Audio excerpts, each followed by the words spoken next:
I'm Chris Fox, and this is The Bourbonite.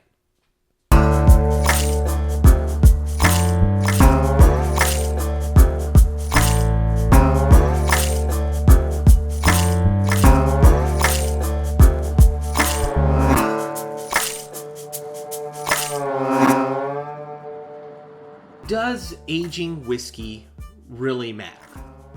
Well, short answer is yes. I mean, there's a reason why older whiskeys cost more. A big part of it is, well, it costs more to house them in a warehouse or in the ricks for longer. But also, it changes the flavor. The longer something sits in a barrel, the more aging it has, the more the flavor changes, and the more you get different versions of basically the same whiskey. It's part of the reason why any whiskey worth its salt has, say, like a 5-year, a 7-year, a 10-year, whatever. It has different variations on those years because it's the same stuff, but it's sitting in a barrel longer, and it's just kind of, well, leave it in there and see what happens. But now, leave it to science to come up with a new way to, I guess, age your whiskey, but it's not aging anymore. It's basically doing the chemical process that aging creates on your whiskey without actually aging it. There are a number of distilleries that are getting creative with how they age their whiskey, and it's incredible to see the science and the chemistry that's going into these things. I really wish I had the opportunity to go visit one, but, well, at this point I'm relegated to reading Whiskey Advocate. So at these distilleries, they're doing everything from taking essentially tea bags of oak and dipping it in the, I guess the still. I guess it's not really a still anymore at that point, but in the still and aging it that way, to even using ultrasonic waves to chemically change what's happening in the whiskey to, I guess you'd call it age it, but really it's artificially aging whiskey. It's a hot button issue in the whiskey community in general as to, what defines the age of a whiskey, especially when you're having, high-end whiskeys that are blends that have everything from, 20-year-old stuff to 2-year-old stuff. It really becomes a hot button issue in any sort of whiskey or bourbon circle. So then what do we do when there's really no aging at all? It's just a chemical process. It does the same thing, but it's not actually aging.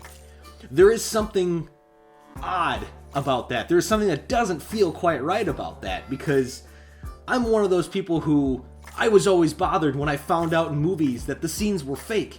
I always wanted that stuff to be real. So this feels very similar to me in the sense of it's aged, but not really. But it is, but not really. So what? This is a hard thing for me to overcome. Really, what it comes down to is, like everything else in whiskey, if you like it, you should drink it, and that's the important element to remember here.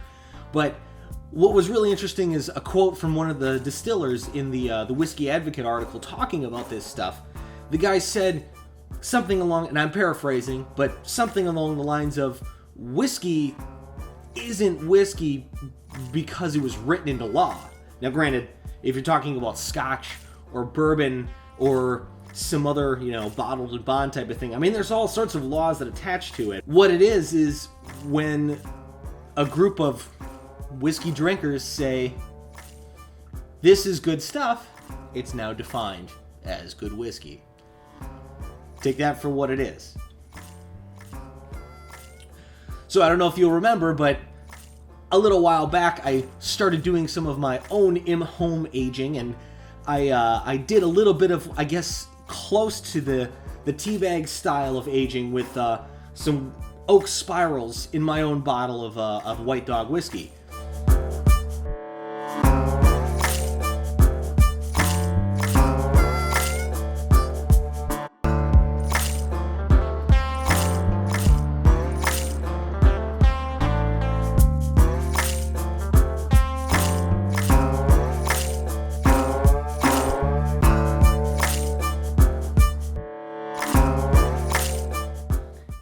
stuff's not bad. It's not great. I can certainly tell the difference, and I'm sure that these distillers that are doing this process as a regular thing do it much better than I do.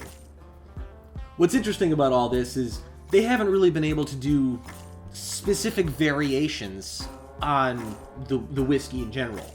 I mean, basically, they're just kind of throwing stuff at the wall and seeing what sticks, but it's interesting because they specifically mentioned that they couldn't do bourbon yet, and they certainly couldn't age things to like a specific year.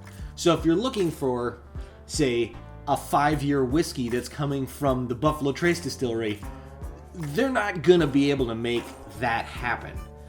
But it is interesting to see the experiments and see what's happening.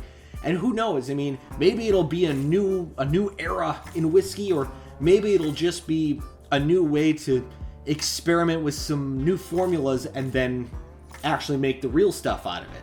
For me, that's one of the things that I really like about what whiskey and bourbon offer, is the fact that there is an age-old tradition behind all this stuff, but people are still finding ways to really kind of push things into a new world. And the old stuff will always be there, and it'll always be steadfast, and it'll always be good. But that doesn't mean that new stuff can't come out and maybe not dethrone the old stuff, but certainly give the old stuff a run for its money. So that's it. If you like what you've seen, hit that subscribe button, give me a thumbs up, and if you're really interested in finding out what I think about whiskeys, join the Patreon page where I do the occasional whiskey review. So with that being said, there'll be plenty more, old and new whiskey to come.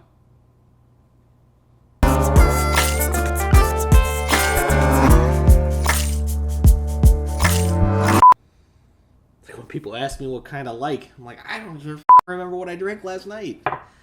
God.